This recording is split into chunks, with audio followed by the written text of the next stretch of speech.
Hi, today I want to talk about the word being, which is a bit confusing for many students. Well, let me start by saying that in English we have, I think most of my students, or most of you, know what the past participle is. The past participle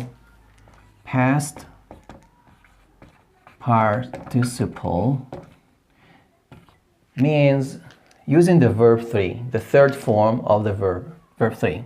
So for example, eat, verb 3, or the third form of the verb eat becomes eaten. So this is what we call a past participle. Now there's another kind of participles which we call the present participle. So for example, eat becomes what? When you add an ing to eat, it becomes eating. Eating is what we call the present participle. So there are two kinds of participles. We have past participles and we have present participles. Now, as you know, for the word be, originally you can imagine the word be is like this. This is the word be. And for the present participle, we added an ing. So we got the word being. Okay, so the first comment is that present participle, being as the present participle word. So he is being polite. This tense is called the present continuous. We use it to talk about something which is happening at the time of speaking. And he is being polite. This is one style of saying he is acting. Okay, so being here plus an ing, you can imagine it, replacing the word acting. He is acting, he is being polite. Another example, they were being nice. Here, this is another way to express something about when somebody is being nice, when somebody acts in a nice way. So this is what we call the past participle, the past continuous. You're talking about something that's happening and that was continuous or ongoing in the past. So they were being nice. I added an ing for the word be. And where is the helping verb? And I meant to say acting. Being is for acting or behaving. Okay? Here, so being here is called a present participle word. Those videos are being made professionally. Here, we're talking about what we call the present continuous, but here we're using the passive voice.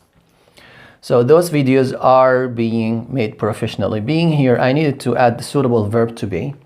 The suitable verb to be used with a passive voice to refer to the present continuous is being. Look at this sentence. The car is being fixed in the garage. Being here is what we call a present participle. So for example, this one, it was in the active voice, it was something like this. The mechanic is fixing the car in the garage. So as you know, in the passive voice, we focus on the object, the real object.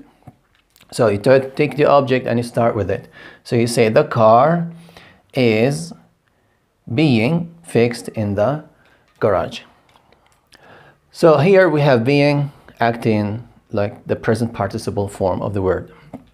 Now the word being can be a gerund. Now what is a gerund?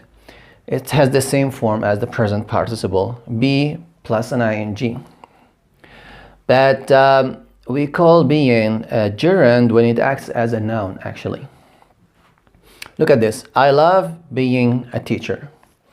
Being here, it took an ing because it followed the verb love. Being here is called what we call a gerund. You can simply, there's a trick here that I've read somewhere. Imagine that you can replace the gerund with the word it. This is a golden tip. Okay? It. I love being a teacher. I love it.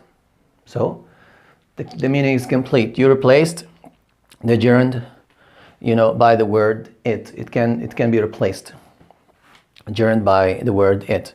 So I love being a teacher. I love it. So this is what we call a gerund. Being a mother is really hard. It is really hard. Okay. So here being is a gerund, because you can simply say it is hard instead of saying that sentence, being a mother is really hard. Now, so here we have a gerund, here we have a gerund. And now, surprisingly, being can act, as a conjunction. It can replace the word because. So, because it's dark, let's sleep. Or, since it's dark, let's sleep. Or, because it's dark. Okay, how about being? Being it's dark, let's sleep. Here, being replaced the word because, and because is what we call a conjunction in this sentence. But I don't think that you're gonna hear this. It will rarely happen, I think, especially in American English. Okay, how about this one? This fashion came into being in 1999. Now here, being is, just a noun. Just a noun. Okay, being here means existence, and it is a noun. Okay, I saw strange beings. It was night, and I saw something strange, some creatures. So what did I say? I saw strange beings. Being here is a noun. It's even countable. It refers to a living thing.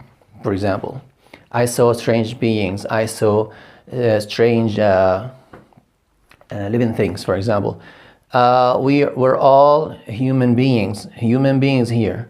You can say that beings is acting here in a very common expression. A human being. It's like a noun here, and it's countable. So I hope these things are clear for you, and now you have a good idea about using the word being. Okay, and thanks for watching.